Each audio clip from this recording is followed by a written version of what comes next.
Frank Zamboni, who worked on cars and refrigeration with his brothers, introduced the first ice resurfacing machine in 1949.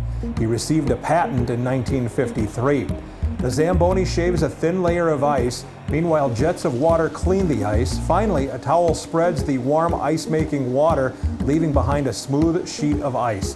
When the machine resurfaces the ice, it is capable of removing close to 2,500 pounds of compacted snow, while it can leave behind about 1,500 pounds of water. We celebrate Frank Zamboni's invention. That's why I'm Aaron Sims, and this is Chillin On A Zamboni. There are people who wait all winter to get their Mustangs or Corvettes out from storage in the summer or the spring. There are people who wait all year for winter to come around so they can get their snowmobiles out and their skis and whatever. And I can't wait for hockey season to get out so I can drive a Zamboni once more. And since this is the 50th season of Milwaukee Admirals hockey, I thought maybe it would be awesome to start the Zamboni rides with a guy who's been a big part of what the Admirals have done the past couple of seasons. And there he is, Admirals Captain Jarred Tinordi. Tin, are you ready to do this? I'm ready, let's go. Oh. Okay, you're good? I'm good. All right, here we go. Let's take this thing for a spin. So have you ever been or driven on a Zamboni before? No, this is first time for me. Never been on one, never driven one. Watched a lot of them buzzing around the ice, but sure. This is a first. I got to imagine it's always been somewhat of a dream.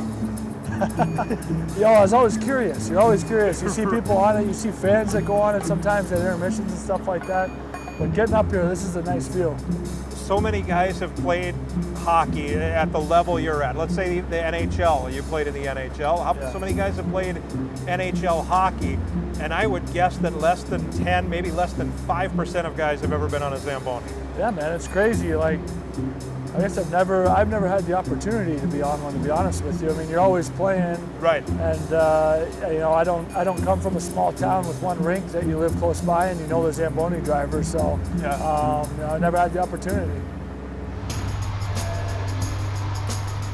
You've always said that your dad was a fantastic hockey player in the NHL, but he never pushed you or any of your family, any of your brothers or sisters into anything.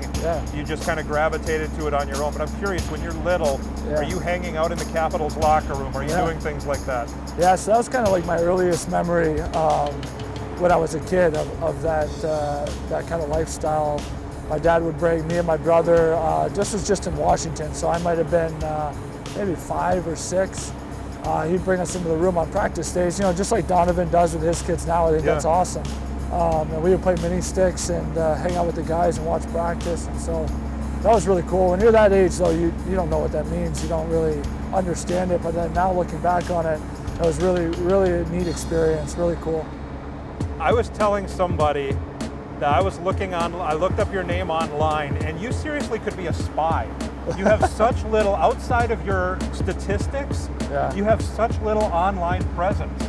Is that conscious that you have such a little presence, or is that just who you are?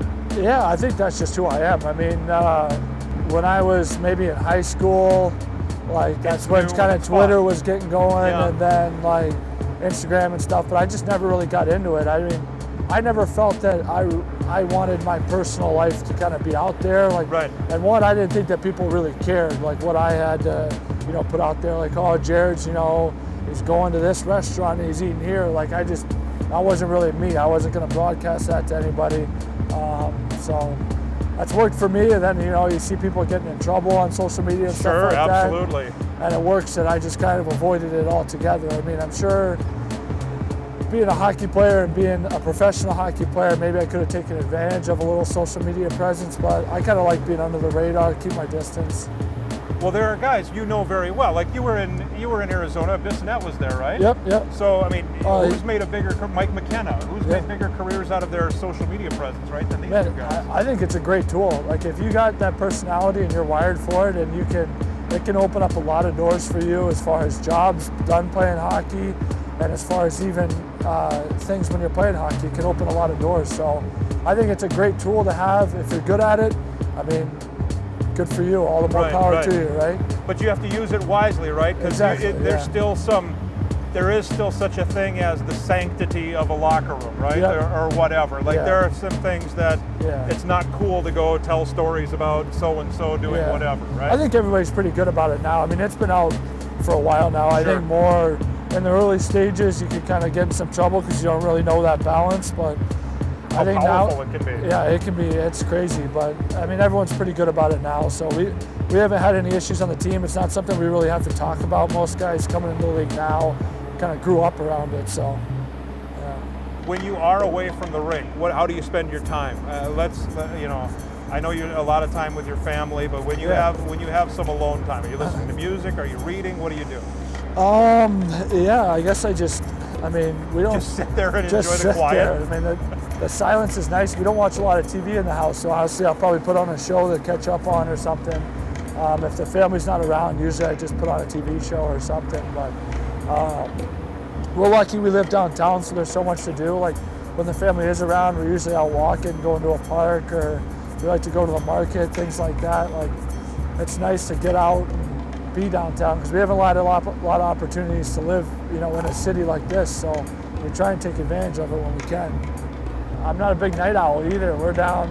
Kids are busy, man. It takes a lot out of you. We're down now. Like a lot of times we're in bed at 9 o'clock. I like to be asleep before 10. So that's right. Yeah. That's a good play because you're going to get up at 5:30 or 6 o'clock. Yeah, exactly. Indeed. Yeah. Well, good. Your first time on the Zamboni. I hope it didn't disappoint. I loved it. This is awesome. A great view up here. Great view. You see everything. Yeah. Just imagine, like, say when you're done with your career, you can hop up on the Zamboni and you can see all the faces in the crowd. You know what? That wouldn't be a bad job. I might have to look into that. I could be a Zamboni driver at the rink when I'm done playing. Seems like it would be a fun thing to do. That would be perfect. Absolutely. Yeah.